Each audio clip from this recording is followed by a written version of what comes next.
When he was president, I just can't imagine anyone being more focused and more dedicated to this university. The bottom line for him was he was there doing the best he could for WSU every moment of the time. He was about a gentle leader as you could ever find. He was a leader that you would break down walls for because you loved him. Integrity was number one.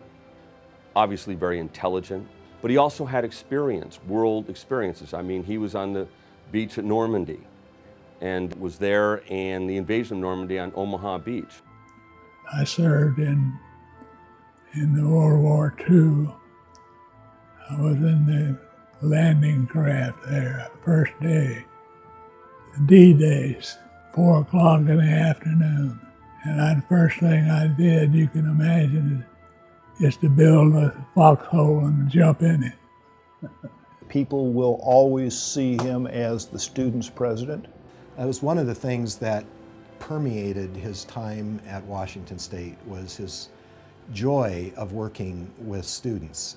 But the student who's there right now, who's on the campus, present at that moment, is his number one priority. I figured I was there for the student, and that's what I was hired for. He walked across campus every day from the president's house to the French administration building. He would show up to appointments late because he would take a lot of time and talk with students along the way, and he'd get lost in that. That was just part of what he did. So I learned no appointments before 9:30 in the morning. Give him time to walk across the campus and stop and visit. We always thought we were trying to protect the students from the nasty administration. We had a tough time getting mad at Glenn. We thought that was our job, and we couldn't do it very well because he was always on the student side too. Sometimes you'd leave his office, and I think any student leader would tell you this, that you go in there really kind of upset and you'd walk out and he'd just charm the hell out of you. And then you'd walk out going, wait a minute, what just happened there? The key is listening. The key is not doing what they want. The key is having a picture of what the relationship between the president and the board and the student is like. And I'd let them talk, and they'd yell sometimes. And sometimes I'd hardly keep from laughing. But I never forgot how much I cared for them. He was collaborative, not just cooperative, but he was collaborative. He would enlist people to work with him. I think that willingness to talk to anybody about any problem was the hallmark of his administration. Campuses all over the country were erupting in rage. He didn't hide behind desks and doors. He was front and center. When a mob would come in, he would say, have we got a problem? So quiet, they had to be quiet so they could hear him. And he said, let's go in the regent's room and talk about this. So they go in the regent's room, and maybe an hour or so later, they'd come out in groups of 2 or 3 chatting, leaving quietly. Dr. Terrell was out there talking with students and keeping the lid on the pot. It never boiled over under Glenn's tutelage. It was during the civil rights movement. The black students went on a tear, and so did the white. The white, too, they just joined forces with all students of all colors. Although I was in sympathy with many of the civil rights actions that were taken, so I agreed with them. And so I cut down a lot of my would-be or could-be animosity toward kids that was acting wild.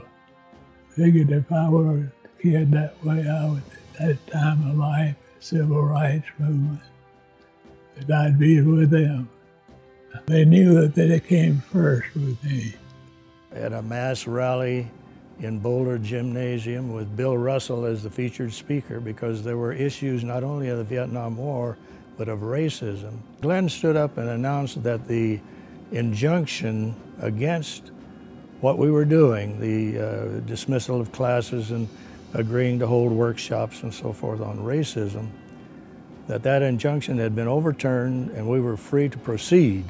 The whole place erupted. I've attended a lot of basketball games in Boulder Gym, but I've never seen a crowd erupt like that before.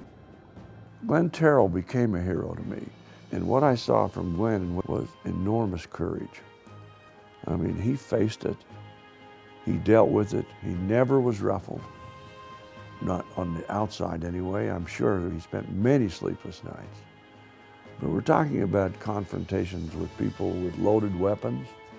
We're talking about times when we had to sit in that the National Guard wanted to come in and break up, and that he held that off and solved it internally.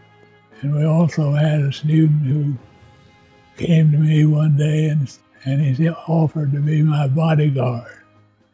And I said, well, I don't think I need a bodyguard. But if I decide I do, he'd be the one I'd want. He was about 6'5" and weighed 265, something like that. So I think he would have been a very effective bodyguard. Over the years, I've probably spent more time with him since I was a student than I did while I was a student. And I've always come away from each of those interactions kind of uplifted and kind of felt like here's a guy that has left the world a better place. Thank you for so much, just about everything you've done for me personally. Just the friendship that we've maintained over the years. I just am very grateful for that. Glenn, I want to thank you for all that you have done for this university and for me personally. Dr. Terrell, I am so appreciative of the opportunity I had to work with you. Your influence was with me every single day, and I want to thank you for that. You should be proud of yourself.